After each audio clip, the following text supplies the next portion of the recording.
Барлықтарыңызға сәлем. Бүгін біз өте дәмді, жұмсақ болып шығатын пирог дайындаймыз.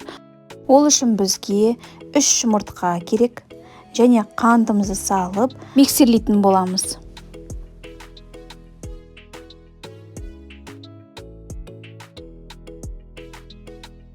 Шамамен 3-4 минут миксерлегеннен кейін осындай қалыпқа келеді.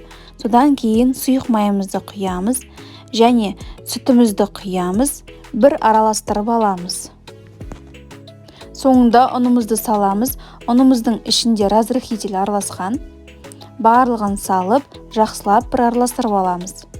Содан кейін ыдысымызды алып, оған осылай құятын боламыз. Мендегі ыдыс 30-40 размерде. Өз қалауларыңыз бойынша клубника немесе малина, немесе варенье қосуға да болады, персик, тағы басқа жемістерді қосып, осылай жасаймыз. Және духовкаға 180 градуста 30-35 минут пісіріп аламыз. Ыдысымызды шешіп, оны бөліктерге бөлеміз. Өте жұмсақ, көріп тұрғандарыңыздай.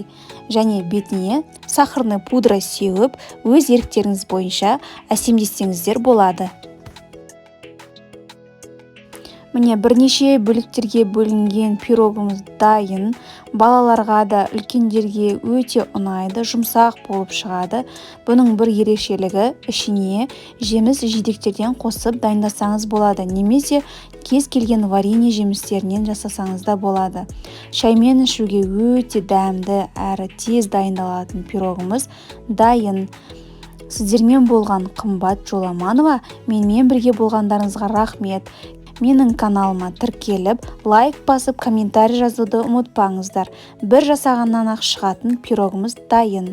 Және жасалуы да оп-оңай. Уақытты да көп алмайтын пирог. Барлықтарыңызға ас болсын.